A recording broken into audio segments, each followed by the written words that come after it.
netizen, selamat datang kembali di channel kami Virtek Indonesia bersama saya Michael Lului. Oke netizen, kali ini kita akan membahas sedikit nih terkait dengan konten kami, konten channel Virtek Indonesia. Kenapa sih selalu tentang perubahan? Perubahan apa yang kita maksudkan itu? Oke netizen, sudah bersama-sama dengan kami CEO Virtek Indonesia, Bapak Ferdinand Hasiholan. Apa kabar Pak? Baik, Mas Michael. Terima kasih Pak ya. Pak, ini kita akan sedikit-sedikit bertanya nih Pak ya, diskusi nih Pak. Kenapa sih Pak konten Virtek Indonesia ini selalu terkait dengan perubahan Pak? Terima kasih Mas Michael, karena kita adalah satu perusahaan konsultan di mana kita selalu mengencourage atau mengedepankan terkait dengan transformasi. Mau itu dia dalam sisi proses transformasinya, atau dia dari sisi people transformasinya, atau dari sisi teknologi. Ini kan kemarin kita sudah sempat bahas di ngoceh ya, ngobrol bareng CEO. Nah ini sudah pernah kita bahas juga. Nah baru yang berikutnya adalah kenapa seperti sekarang ini bahwa Virtek Indonesia selalu berubah. Ya tadinya kita berbicara terkait dengan kita tidak didengar dalam setup podcast. Nah, tetapi karena kita melihat bahwa ini setupnya berubah nih, bahwa banyak sekarang yang merambah ke dalam dunia podcast. Betul. Gitu kan. Nah, sekarang Virtek Indonesia sudah mempunyai podcast. Yang ini akan kita selalu jalankan dan supaya kita bisa menjadi suatu media referensi untuk para industri di luar sana dalam hal menjalankan suatu perubahan gitu ya. Nah, tadi pertanyaannya Mas Michael kan kenapa konten kita selalu terkait dengan perubahan. Iya. Nah, ini kan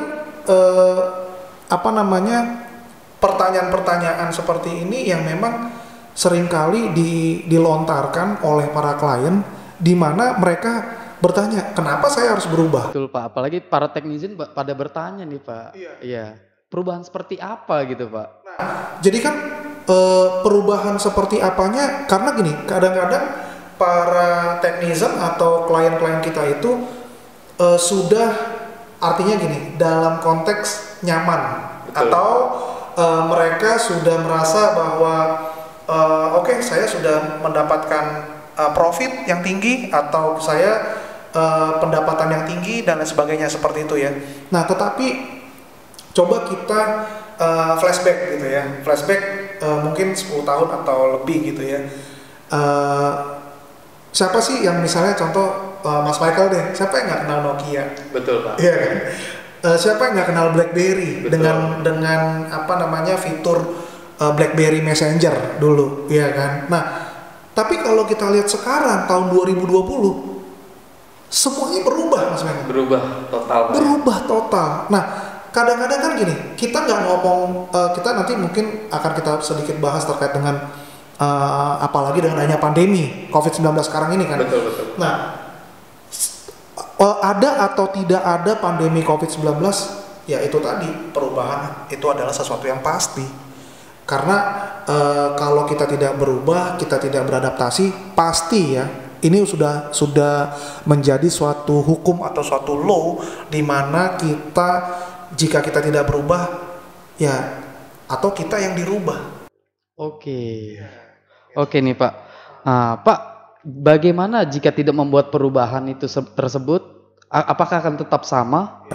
Nah, sekarang gini, kalau misalnya kita tidak melakukan perubahan, ya kan, berarti kita merasa bahwa kita baik-baik saja. Betul. Kan begitu kan? Yeah. Nah, terus kalau misalnya dibilang kalau dia nggak berubah akan sama aja nggak? Ya udah pasti. Karena apa? Karena kalau suatu organisasi atau suatu industri yang tidak melakukan suatu perubahan, ya sudah, apa yang dia rencanakan di 5 tahun sebelumnya, 10 tahun sebelumnya, dan itu juga akan terjadi pada tahun-tahun berikutnya. Kan logika berpikirnya begitu ya.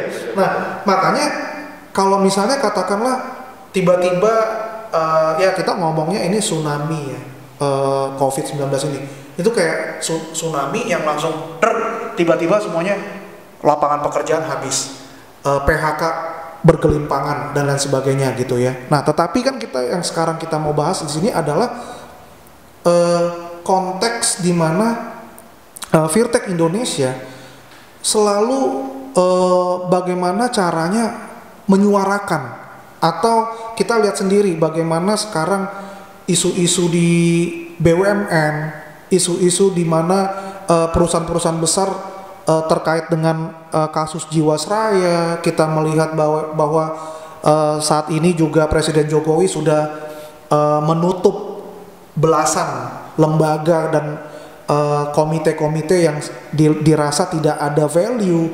Itu kan sesuatu yang sebenarnya kita sebagai masyarakat atau kita sebagai pelaku usaha atau industri, kita sudah tahu bahwa sebenarnya dari sisi atasnya aja presiden gitu ya, yang sudah mengkontrol suatu negara, itu melihat bahwa oh ini kalau misalnya nggak penting ya eliminasi.